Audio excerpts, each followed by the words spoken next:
Está con nosotros Unai Sordo, secretario general de Comisiones Obreras. Secretario, muy buenos días. Buenos días, Egunon. ¿En qué quedó la reunión de ayer?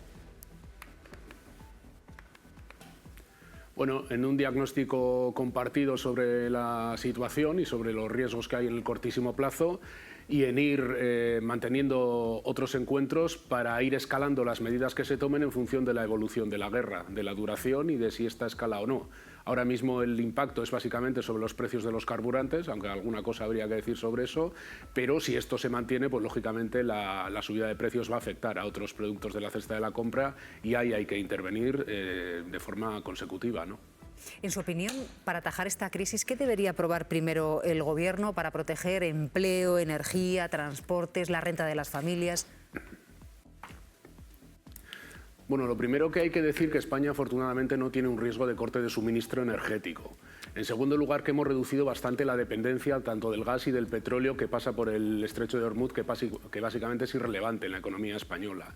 En tercer lugar, que el precio de nuestra electricidad depende mucho menos del gas. Hace 6 años, el 75% de las horas del día, el precio de la energía lo determinaba el precio del gas. Hoy ese porcentaje es solo del 19%.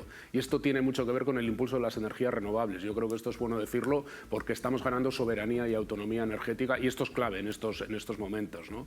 A partir de ahí van a aumentar los precios en el mes de marzo, lo están haciendo ya porque las gasolineras están vendiendo combustibles que tenían ya almacenados desde hace entre 1 y 3 meses a precios como si los estuvieran comprando ya cuando se ha desencadenado la guerra, y sobre esto por eso decía que hay mucho que hablar y por tanto hay que intervenir sobre los sectores que primero impacta la subida de los combustibles, como es el agrario, el agrícola o como es el transporte por carretera. Si esto continúa hay que tocar más cosas, habrá que buscar cómo se topan algunos precios. Nosotros lo que decimos es que cualquier medida fiscal, cualquier rebaja de impuestos, cualquier subvención tiene que ir necesariamente acompañada de un control para que esto efectivamente contenga los precios, porque ya hemos visto lo que pasó en el año 2022, donde muchos de los excedentes de las empresas se mejoraron precisamente porque no bajaron los precios, pero sí cogieron esos recursos públicos, y habrá que proteger las rentas y los empleos si esto en efecto sigue escalando. En este momento no hay empleo amenazado en España. En este momento la evolución de los datos de la Seguridad Social es que la contratación va bien en marzo, pero si esto se demora unas cuantas semanas, y no digo ya unos cuantos meses, pues el tema va a ser delicado, sí. Hay quienes apuestan por las rebajas fiscales. ¿Usted cree que reducir los impuestos ayuda realmente a las familias en esta situación?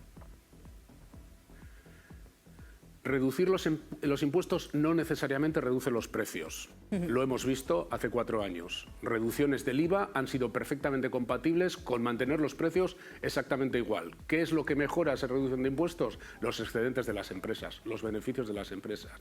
¿Quiere decir esto que no se puedan tomar medidas de reducción parcial de algunos impuestos en este momento? No quiere decir eso. Nosotros no compartimos una reducción generalizada de impuestos porque supone desarmar fiscalmente al Estado cuando más se necesita el Estado. Necesitamos medidas quirúrgicas, quizás tocar algunos impuestos de forma temporal, siempre y cuando vaya acompañado de medidas de control de los precios. Es decir, no se puede dar una reducción del IVA en no sé qué producto que no vaya acompañada de una contención de esos precios para que las familias sean las que se beneficien de esa reducción de impuestos y no los excedentes de las empresas. Por tanto, nosotros no nos negamos en redondo a tocar alguna figura fiscal, pero no estamos de acuerdo con una subida generalizada de impuestos y, en todo caso, si se reducen impuestos o si se meten recursos públicos, que vayan acompañadas de elementos de fiscalización y de control de precios, para que no pase, por ejemplo, lo que ya está pasando ahora con los combustibles, que se han incrementado 30 céntimos los combustibles que ya estaban comprados hace entre 1 y 3 meses. Y en este sentido, usted, señor Sordo, ¿ve razonable recuperar o reforzar un gravamen sobre los beneficios extraordinarios de las energéticas para financiar parte de la respuesta que tenemos que dar ante esta crisis?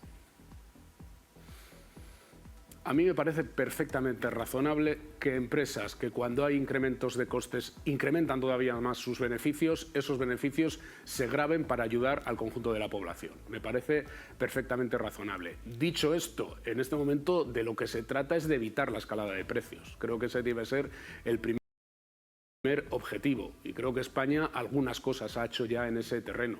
Insisto, al margen de los carburantes, ahora mismo no hay una previsión de que tenga que haber un incremento generalizado de los precios energéticos en España.